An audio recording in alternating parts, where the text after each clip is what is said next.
நீங்க 40 மாணவர்கள் இருக்கிற ஒரு வகுப்பறைக்குள்ள நுழையறீங்கன்னு கற்பனை பண்ணிக்கோங்க. ம்.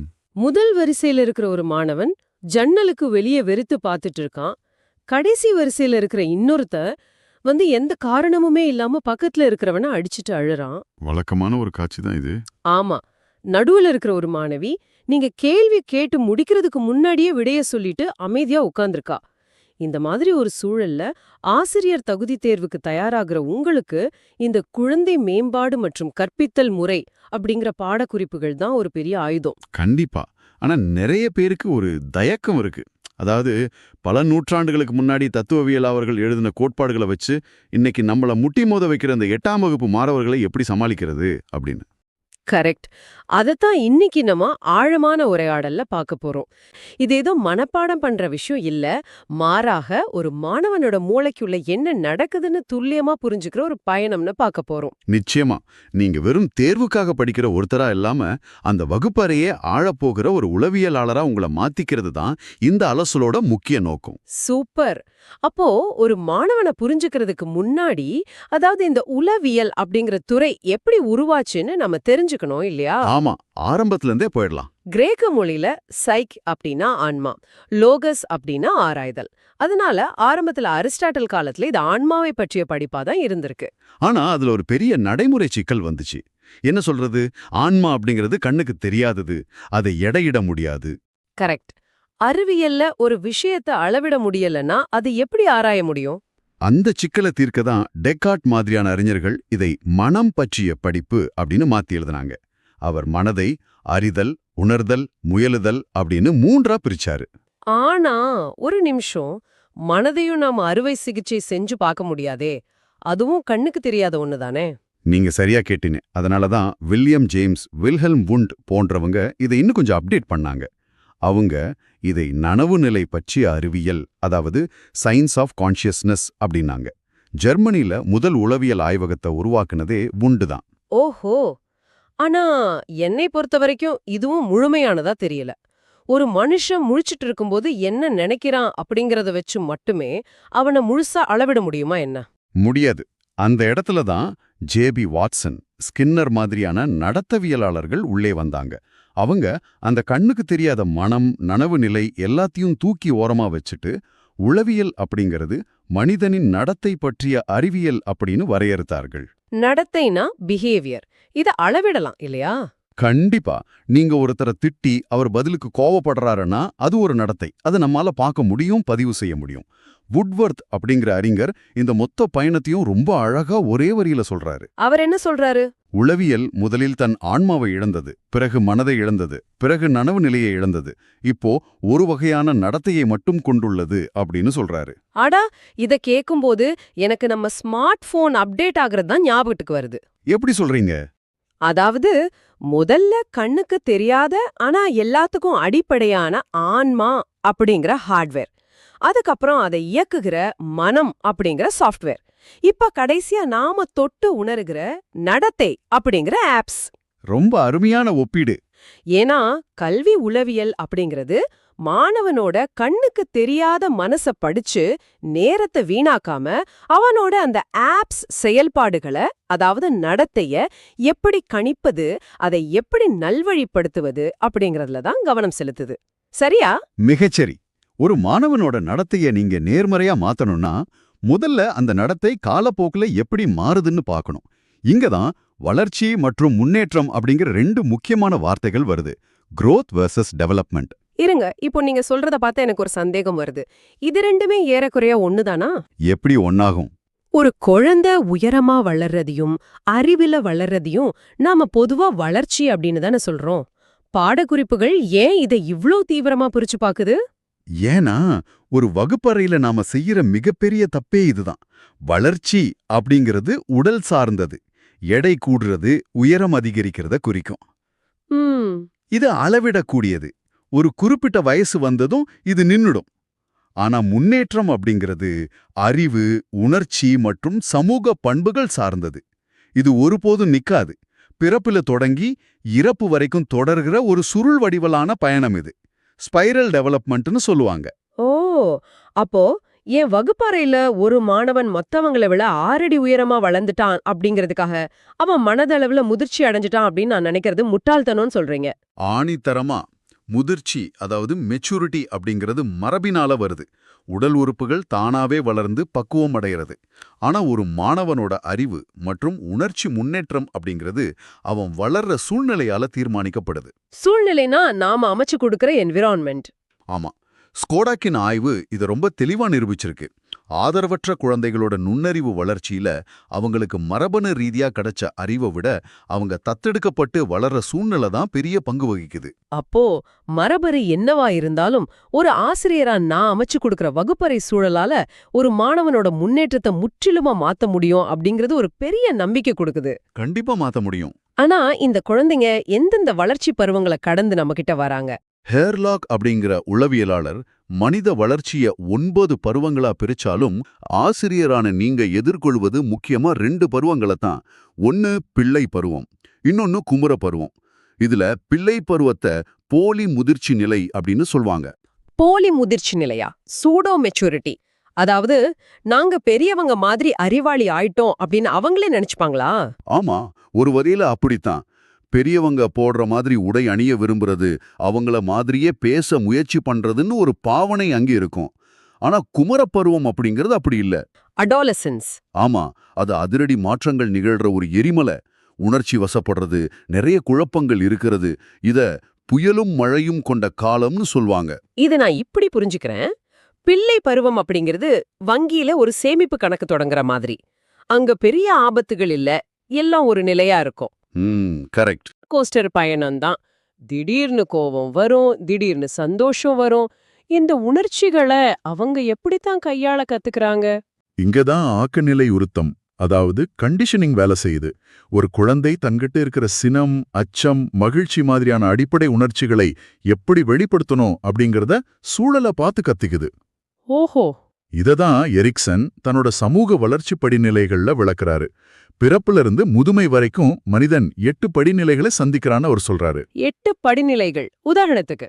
முதல் வருஷத்துல நம்பிக்கை வசஸ் நம்பிக்கையின்மை. குமரப்பருவத்துல பாத்தீங்கன்னா தன்னடையாளம் வசஸ் குழப்பம். தான் யார், இந்த சமூகத்துல தனக்கான இடம் என்ன அப்படிங்கிற மிகப்பெரிய போராட்டம் அவங்களுக்குள்ள நடக்குது. ஆமா, ஐடென்டிட்டி கிரைசிஸ்னு சொல்வாங்களே, அதுதான். இதோட சேர்த்து நாம கோல்பர்கின் ஒழுக்க வளர்ச்சி நிலைகளையும் பார்க்கணும் இல்லையா? நிச்சயமா. ஆரம்பத்துல ஒரு சிறுவன் தண்டனைக்கு பயந்துதான் ஒரு தப்ப செய்யாம இருக்கான். ஆனா வளர வளர அவனாவே உண்மையான அறநெறிகளை புரிஞ்சு நடந்துக்கிற நிலைக்கு மாறுறான். சரியா? ஆமா, அதுதான் முதிர்ச்சியோட உச்சம். இதனாலதான் குமரப்பருவ மாணவர்களுக்கு ஆசிரியர் வெறுமனே கட்டளைகள் இடுறவரா மட்டும் இருக்கக்கூடாது. பின்னாடி என்ன செய்யணும்? அவங்களுக்கு சிறு சிறு பொறுப்புகள் கொடுத்து அவங்களோட சுதந்திர போக்க ஊக்குவிக்கிறது மூலியமா அவங்களோட தன்னடையாள சிக்கலை தீர்க்க நாம உதவணும். சரி, மாணவர்கள் உணர்வுபூர்வமா எப்படி அந்த பங்குச்சந்தையில போராடுறாங்கன்னு பாத்துட்டோம். இப்போ அவங்களோட மூளை எப்படி ஒரு புதிய விஷயத்தை கத்துக்குதே அப்படிங்கிற ரொம்ப சிக்கலான பகுதிக்குள்ள நுழைய போறோம். கற்றல் கோட்பாடுகள், லேர்னிங் தியரிஸ். ஆமா. ஆனா எனக்கு இங்க எப்பவுமே ஒரு சந்தேகம் உண்டு. இத விளக்கறதுக்கு உளவியலாளர்கள் ஏன் இத்தனை விலங்குகளை புடிச்சிட்டு வந்து கூண்டுல அடைச்சாங்க? அது ஒரு சுவாரஸ்யமான கேள்வி. ஏன்னா மனித மூளையோட அடிப்படை கற்றல் ரகசியங்கள் விலங்குகளோட மூளையோட பெருமளவு ஒத்துப்போகுது. ஆரம்பகால உளவியலாளர்கள் அடிப்படையில ஒரு மிருக காட்சி சாலையை உருவாக்குனாங்கன்னு கூட சொல்லலாம். ஆமா, பாவ்லோ நாய வச்சோ ஸ்கின்னர் எலிய வச்சோ சோதனைகள் செஞ்சாங்க. கரெக்ட். அவங்க ஆக்க நிலையுறுத்தம் அப்படிங்கறது நிரூபிச்சாங்க. ஒரு தூண்டலுக்கும், அதாவது ஸ்டிமுலஸ், ஒரு துலங்குலுக்கும், அதாவது ரெஸ்பான்ஸ், இது ரெண்டுக்கும் நடுவுல எப்படி ஒரு தொடர்பு உருவாகுது அப்படிங்கிறது தான் இதோட அடிப்படை. ஆனா தார்ண்டைக் செஞ்சது இதை விட இன்னும் சுவாரஸ்யமானது. அவர் ஒரு பசியுள்ள பூனைய ஒரு புதிர் பெட்டிக்குள்ள அடைச்சிட்டு வெளியே ஒரு மீனை வச்சாரு. அந்த பூனை பலமுறை உள்ள பிராண்டிக்கிட்டும் கத்திக்கிட்டும் நிறைய தவறான முயற்சிகளை செஞ்சு கடைசியா தற்செயலா உள்ளே இருந்த நெம்புகோலை மிதிச்சு வெளியே வந்து மீனை தின்னுச்சு. ஆமா, ட்ரையல் அண்ட் எரர். திரும்ப திரும்ப அதை உள்ள வைக்கும்போது அதோட தவறுகள் கொஞ்சம் கொஞ்சமா குறைஞ்சு கடைசியில நேரா போய் நெம்புகோலை மிதிக்க கத்துக்குச்சு. இதத்தான் முயன்று தவறி கற்றல் அப்படின்னு சொல்றாங்க. ஆனா இதுக்கு நேர்மாறான ஒரு கோட்பாட்டையும் நம்ம பார்க்கணும். அதை முன்வைத்தவர் கோஹ்லர். அவர் சுல்தான் அப்படிங்கிற ஒரு சிம்பன்சி குரங்க ஒரு அறையில அடைச்சு மேல ஒரு வாழைப்பழத்தை தொங்க விட்டாரு. ஓ, அந்த பாக்ஸ் எக்ஸ்பெரிமெண்ட். கரெக்ட். சுல்தான் பலமுறை குதிச்சு பார்த்தது எட்டல. ஆனா அது பூனை மாதிரி தொடர்ந்து முட்டாள்தனமா துள்ளி குதிக்கல. திடீர்னு அமைதியா உட்கார்ந்து யோசிச்சது. அறையில கிடந்த பெட்டிகளை ஒண்ணு மேல ஒண்ணா அடுக்கி அது மேல ஏறி வாழைப்பழத்தை எடுத்தது. வாவ்! இதுதான் உட்காட்சி கற்றல், லேர்னிங் பை இன்சைட் அப்படின்னு சொல்றோம். நான் ஒரு கேள்வியை முன்வைக்க விரும்புறேன். சுல்தான் குரங்கு திடீர்னு அஹா அப்படின்னு ஒரு உத்திய கண்டுபிடிச்சது கேட்க ரொம்ப சுவாரஸ்யமா இருக்கு. ஆமா. ஆனா நிஜ வகுப்பறையில நான் ஒரு கணக்கு பாடத்தை நடத்தும்போது எல்லா மாணவர்களுக்கும் மூளையில பல்வெறிகிற மாதிரி இந்த ஆஹா தருணம் வந்துடுமா என்ன? வராதே. நிறைய மாணவர்கள் அந்த தாண்டை பூனை மாதிரி பலமுறை தப்பு தப்பா கணக்கு போட்டுதானே கடைசியில விடைய கண்டுபிடிக்கிறாங்க. அதுல தான் மனிதர்களுக்கே உரித்தான தனிநபர் வேறுபாடுகள் ஒளிஞ்சிருக்கு. Individual differences. நீங்க சொல்ற மாதிரி சராசரி நுண்ணறிவு இருக்கிற ஒரு மாணவன் முயன்று தவறிதான் கத்துப்பான். பல பிழைகள் செஞ்சு மெதுவா புரிஞ்சுக்குவான். சரி. ஆனா அதீத நுண்ணறிவு இருக்கிற ஒரு மாணவன் அவனோட முந்தைய அனுபவங்களை வச்சு சூழ்நிலைய முழுசா புரிஞ்சுகிட்டு ஒரே நொடியில பிரச்சனைக்கான தீர்வை உட்காட்சி மூலமா அடைவான். ஒரு சிறந்த ஆசிரியர் இந்த 2 பேருக்கும் ஏத்த மாதிரி பாடத்தை வடிவமைக்கணும். ஆனா இந்த கற்றல் அப்படிங்கிறது எப்பவுமே சீரா மேல் நோக்கி போறதில்லையே. சில சமயங்கள்ல எவ்வளோ படிச்சாலும் மூளையில எதுவுமே ஏறாத மாதிரி ஒரு ஃபீலிங் வரும். இதத்தான் கற்றலில் ஏற்படும் தேக்க நிலை, அதாவது பிளாட்டோ அப்படின்னு சொல்றீங்களா? துல்லியமா இது ஒரு உடற்பயிற்சி கூடத்தோட, அதாவது ஜிம்மோட ஒப்பிட்டு பாருங்க. நீங்க மாசம் ஜிம்முக்கு போகும்போது உங்க தசைகள்ல நல்ல மாற்றம் தெரியும். ஆமா, நல்ல இம்ப்ரூவ்மெண்ட் இருக்கும். ஆனா அடுத்த மாசமும் அதே எடையை தூக்குனா எந்த வளர்ச்சியும் இருக்காது. ஏன்னா உங்க உடல் அந்த எடைக்கு பழகிடுச்சு. கற்றலும் அப்படிதான். ஒரு கட்டத்துல மூளை சோர்வடைஞ்சாலோ அல்லது பழைய முறையிலேயே தொடர்ந்து படிச்சாலும் ஒரு தேக்கம் வரும். அப்போ ஆசிரியர் என்ன செய்யணும்? ஆசிரியர் அப்போ புதிய கற்பித்தல் முறைகளை கொண்டு வந்து அந்த தேக்கத்தை உடைக்கணும். இத உடைக்கிறதுக்கு காக்னை சொல்ற 8 கற்றல் படிநிலைகள் உதவுமா? பாடக்குறிப்புகள்ல வெறும் பெயர்கள் மட்டும்தானே இருக்கு. இது நிஜத்துல எப்படி செயல்படுது? காக்னே கற்றலை ஒரு ஏணி மாதிரி பார்க்கறாரு. மிக எளிய குறியீடு கற்றல்ல தொடங்கி சிக்கல் தீர்த்தல் வரைக்கும் இது நீளுது. ஒரு உதாரணம் சொல்ல முடியுமா? கண்டிப்பா. ஒரு மாணவனுக்கு படிக்க கத்துக் கொடுக்கறீங்கன்னு வச்சுக்குவோம். முதல்ல ஆ அப்படிங்கிற எழுத்த பார்த்ததும் சத்தமா உச்சரிக்கிறது வெறும் குறியீடு கற்றல், சிக்னல் லேர்னிங். சரி. அதுக்கப்புறம் அந்த எழுத்துக்களை சேர்த்து வார்த்தையாக்குறது செயினிங் லேர்னிங். செயினிங் கடைசியா அந்த வார்த்தைகளை பயன்படுத்தி அவனாவே ஒரு கட்டுரை எழுதுறது தான் சிக்கல் தீர்த்தல், ப்ராப்ளம் சால்விங். நிறைய ஆசிரியர்கள் முதல் 2 படிகள்லயே நின்னுடுறாங்க. ஓ, அப்போ அடிப்படை படிகளை தாண்டினாதான் கற்றல் மாற்றம், அதாவது டிரான்ஸ்ஃபர் ஆஃப் லேர்னிங் நிகழும் இல்லையா? கரெக்ட். அதாவது சைக்கிள் ஓட்ட தெரிஞ்சவனுக்கு மோட்டார் பைக் ஓட்ட சுலபமா வர்ற மாதிரி ஒரு பாடத்துல கத்துக்கிட்டது அடுத்த பாடத்துக்கு உதவுறது நேர்மறை மாற்றம், பாசிட்டிவ் டிரான்ஸ்ஃபர். ஆமா. தமிழ் மீடியத்துல படிச்சவனுக்கு ஆங்கில இலக்கணம் குழப்புறது எதிர்மறை மாற்றம், நெகட்டிவ் டிரான்ஸ்ஃபர். ஆனா கணக்கு தெரிஞ்சதுக்கும் பாட்டு பாடுறதுக்கும் எந்த தொடர்பும் இல்ல அப்படிங்கிறது பூஜ்ய மாற்றம், ஜீரோ டிரான்ஸ்ஃபர். உங்க புரிதல் மிகச் சிறப்பா இருக்கு. ஆனா இந்த கற்றல் வெற்றிகரமா நிகழணும்னா மாணவனுக்கு 2 முக்கிய ஆயுதங்கள் தேவை. ஒன்னு நுண்ணறிவு, இன்னொன்னு ஊக்கம், இன்டெலிஜென்ஸ் அண்ட் மோட்டிவேஷன். நுண்ணறிவு அப்படின்னு சொன்னதும் எனக்கு முதல்ல ஞாபகத்துக்கு வர்றது ஆல்ஃபிரட் பினே தான். அவர்தான் நுண்ணறிவு சோதனையோட தந்தை. ஆனா கில்ஃபோர்டு அப்படிங்கிறவரோட 120 நுண்ணறிவு கூறுகள் கோட்பாடு இன்னும் பிரம்மாண்டமா இருக்கே. ஆமா, அவர் நுண்ணறிவை பொருள், செயல், விளைவு அப்படின்னு 3ஆ பிரிக்கிறாரு. இதை நம்ம எப்படி புரிஞ்சுக்கிறது? இதை ரொம்ப எளிமையான ஒரு உதாரணம் மூலமா பார்ப்போம். நீங்க ஒரு மாணவன் கிட்ட மழை பற்றி ஒரு கவிதை எழுது அப்படின்னு சொல்றீங்க. இங்க பொருள், அதாவது கண்டென்ட் அப்படிங்கிறது மழையை பற்றிய தகவல்கள். சரி. அந்த தகவல்களை வச்சு அவன் மூளை சிந்திக்குது இல்லையா, அதுதான் செயல், ஆபரேஷன். முடிவில் அவன் எழுதி உங்ககிட்ட கொடுக்கற கவிதை தான் விளைவு, ப்ராடக்ட்.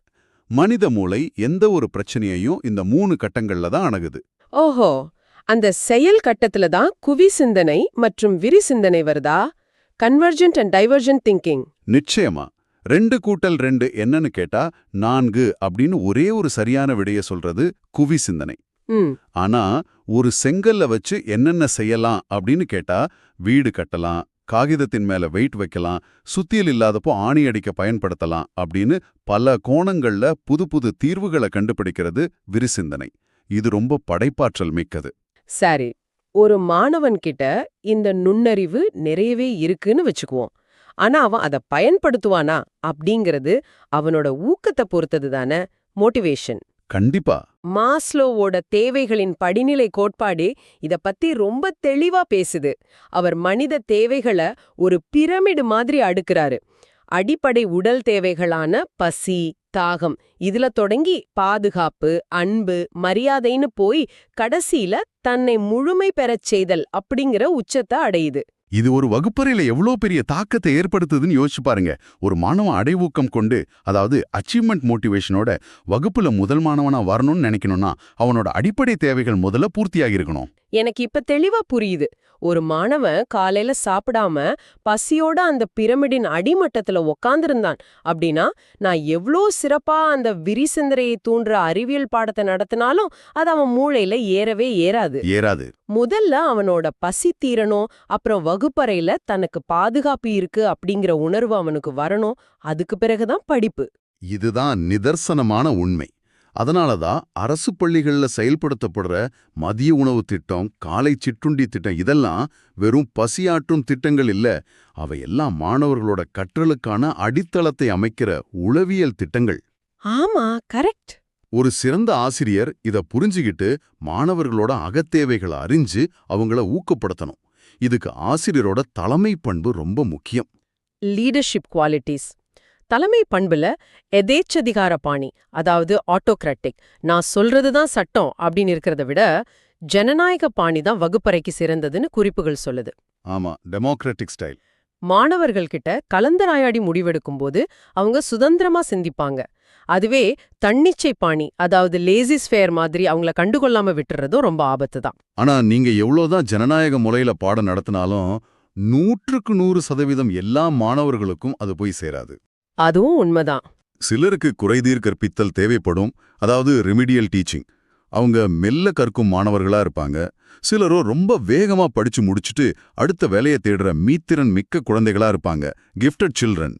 அதோட தனிப்பட்ட உணர்ச்சி சிக்கல்கள்ல மாற்ற மாணவர்களும் இருக்காங்களே. கரெக்ட். இங்கதான் ஆசிரியர் ஒரு வழிகாட்டியாகவும் ஆலோசகராகவும் மாற வேண்டிய கட்டாயம் ஏற்படுது. Guidance and counselling. வழிகாட்டுதல்ல நிறைய வகைகள் இருக்கே. எந்த பாடத்தை தேர்ந்தெடுக்கிறதுன்னு சொல்றது கல்வி வழிகாட்டுதல், எஜுகேஷனல் கைடன்ஸ். என்ன வேலைக்கு போறது, என்ன திறன்களை வளர்க்கறதுன்னு சொல்றது தொழில் வழிகாட்டுதல். ஆமா. ஆனா அறிவுரை பகிர்தல் அல்லது கவுன்சிலிங் அப்படிங்கிறது இன்னும் கொஞ்சம் ஆழமானது இல்லையா? இதுல நெறிப்படுத்தும் முறை, நெறிப்படுத்தா முறை அப்படின்னு 2 இருக்கு. டைரக்டிவ் அண்ட் நான் டைரக்டிவ். நெறிப்படுத்தும் முறை அப்படிங்கிறது நீங்க ஒரு மருத்துவரை போல செயல்படுறது. மாணவனோட பிரச்சனைய நீங்களே ஆராய்ஞ்சு நீ இதத்தான் செய்யணும் அப்படின்னு ஒரு தீர்வை நேரடியா அவன்கிட்ட சொல்றது. ஆனா கார்ல் ரோஜர்ஸ் மாதிரியான உளவியலாளர்கள் நெறிப்படுத்தா முறையத்தான் பெரிதும் ஆதரிக்கிறாங்க. ஒரு நிமிஷம், நெறிப்படுத்தா முறை அப்படின்னா ஆசிரியர் ஒரு தீர்வை மாணவன் மேல திணிக்காம ஒரு கண்ணாடியா மட்டுமே செயல்படுவார்னு சொல்றாங்க. ஆமா. அப்படி என்றால் ஒரு மாணவன் தீவிரமான பிரச்சனையில இருக்கும்போது நான் அவனுக்கு விடை சொல்லாம உனக்கு என்ன தோணுதோ அதை செய் அப்படின்னு வெறும் பார்வையாளனா அமைதியா இருக்கிறது அவனுக்கு எப்படி உதவும்?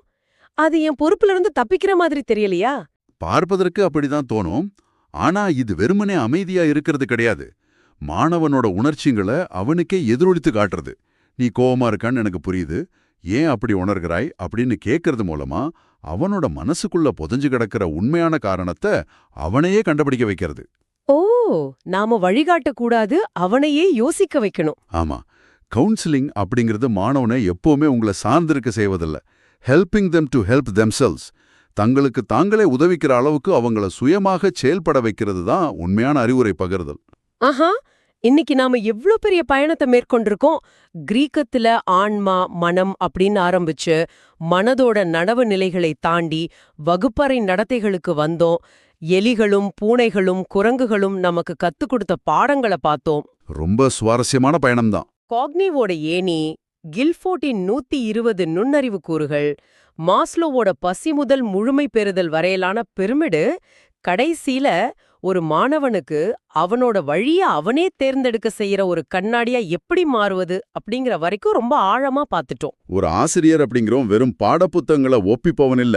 அவன் 30-40 வெவ்வேறு மூளைகளை, வெவ்வேறு உணர்ச்சிகளை ஒருங்கிணைச்சு ஒரு இலக்கு நோக்கி பயணிக்க வைக்கிற ஒரு மாபெரும் உளவியலாளர் அப்படிங்கறத இந்த பாடக்குறிப்புகள் நமக்கு ரொம்ப தெளிவா உணர்த்துது. நீங்க இந்த உரையாடல வரப்போற ஆசிரியர் தகுதி தேர்வுல தேர்ச்சி பெறணும் அப்படிங்கறதுக்காக மட்டுமே கேட்டிருக்கலாம். ஆனா கொஞ்சம் யோசிச்சு பாருங்க, ஒரு மனிதனோட மூளை எப்படி புதிய விஷயங்களை கத்துக்குது, அவனோட உணர்ச்சிகள் எப்படி காலந்தோறும் சுருள் வடிவுல வளருது, ஒருவனை எது உண்மையில ஊக்கப்படுத்துது அப்படின்னு இவ்வளவு ஆழமா படிக்கும்போது உங்களை அறியாமலே உங்களை பற்றியே நீங்க ஒரு புதிய பரிமாணத்துல புரிஞ்சுகிட்டு இருப்பீங்க இல்லையா? நிச்சயமா ஒவ்வொருத்தருமே தங்களுக்குள்ள இருக்கிற தேக்கநிலை என்ன, தங்களோட கற்றல் வளைவு எப்படி போகுது அப்படிங்கறத இப்ப யோசிக்க தொடங்கியிருப்பாங்க. அதனாலதான் சொல்றேன், இந்த தயாரிப்பின் மூலமா நீங்க மனதளவுல மாத்த போற முதல் மாணவன் வேற யாரும் இல்ல, நீங்களாகவே கூட இருக்கலாம். ரொம்ப ஆழமான சிந்தனை இது.